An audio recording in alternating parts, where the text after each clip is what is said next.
హైదరాబాద్లో హైడ్రా కూల్చివేతలు మళ్లీ మొదలయ్యాయి. వినాయక నవరాత్రుల సందర్భంగా కొంత విరామం ప్రకటించిన హైడ్రా మళ్లీ తన దూకుడు చూపిస్తోంది. చెరువులు, కుంటలే కాదు ఇతర ప్రాంతాల్లో ప్రభుత్వ భూమి ఆక్రమించిన హైడ్రా వదలటం లేదు. తాజా కూల్చివేతలతో హైడ్రా మరో సంచలనానికి దారితీస్తుంది.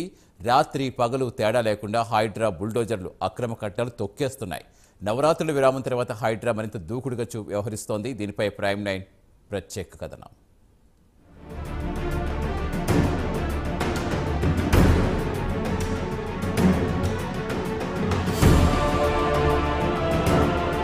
గ్రేటర్ హైదరాబాద్ పరిధిలో ప్రభుత్వ భూములు, చెరువుల పరిరక్షణే లక్ష్యంగా అక్రమ నిర్మాణాలను హైడ్రా కూల్చేస్తున్న సంగతి తెలిసిందే. ఆదివారం నుంచి మళ్లీ కూల్చివేతలో నిమగ్నమైన హైడ్రా బుల్డోజర్లు సోమవారం కూడా గర్జించాయి.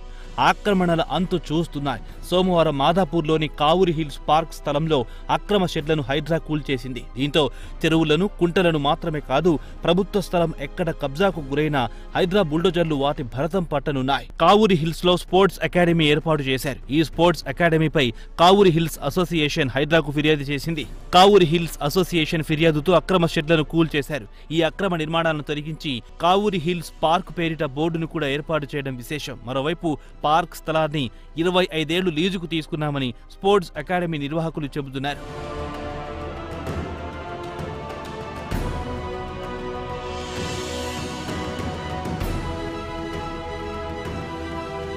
హైడ్రా బుల్డోజర్లకు రాత్రి పగలు తేడా లేదు. ఎనీటైం రెడీ అయినట్టుగా అక్రమ కట్టడాలను తొక్కించేస్తున్నాయి. తాజాగా అమీన్పూర్లో చీకట్లో కూడా ఆగకుండా హైడ్రా కూల్చివేతలు కొనసాగుతున్నాయి. కృష్ణారెడ్డిపేటలో లైట్ల వెలుతురులో అక్రమ నిర్మాణాలను బాహుబలి బుల్డోజర్ కూల్చివేసింది. మరోవైపు పటేల్ గూడాలో చివరి దశకు హైడ్రా కూల్చివేతలు చేరుకున్నాయి. పటేల్ నగర్లో 16 నిర్మాణాలు నేలమట్టం చేశారు హైడ్రా అధికారులు.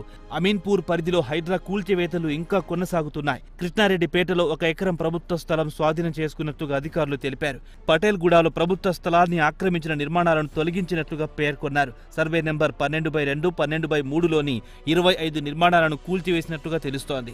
పటేల్గూడలో 3 ఎకరాల ప్రభుత్వ భూమి స్వాధీనం చేసుకున్నట్టు, ఇతర ప్రాంతాల్లో దాదాపు 8 ఎకరాల ప్రభుత్వ స్థలం స్వాధీనం చేసుకున్నట్టుగా పేర్కొన్నారు. రెవెన్యూ, నీటిపారుదల, టౌన్ ప్లానింగ్ తో కలిసి కూల్చివేతలు జరిగాయి. ఈ సందర్భంగా నివాసం కోసం నిర్మించుకున్న భవనాలను కూల్చివేయలేదని, వ్యాపారం కోసం నిర్మించిన వాటిని మాత్రమే తొలగించామని హైడ్రా అధికారులు చెబుతున్నారు.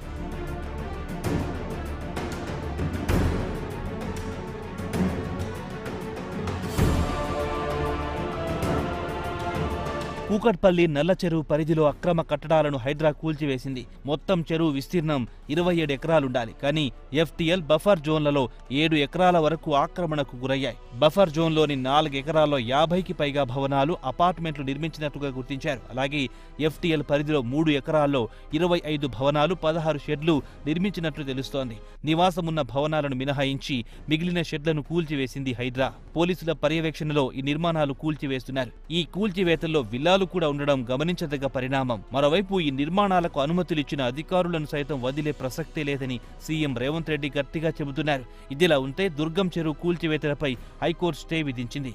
ఇక్కడి నిర్మాణాల్లో సీఎం రేవంత్ రెడ్డి సోదరుడి భవనం ఉండడం సంచలనంగా మారింది. తన సోదరుడైనా సరే అక్రమ కట్టడమైతే కూల్చివేయాల్సిందే అని సీఎం గతంలోనే పేర్కొన్నారు. అక్టోబర్ 4న లేక్ ప్రొటెక్షన్ కమిటీ ముందు దుర్గం చెరువు నిర్వాసితులు హాజరు కావాలని హైకోర్టు కోరింది. వారి అభ్యంతరాలను పరిగణలోకి తీసుకుని అక్టోబర్ 4 నుండి 6 వారాల్లోపు ఫైనల్ నోటిఫికేషన్ జారీ చేయాలని లేక్ ప్రొటెక్షన్ కమిటీకి హైకోర్టు ఆదేశించింది. చూడాలి మరి ఏం జరగబోతుందో రాబోయే రోజుల్లో.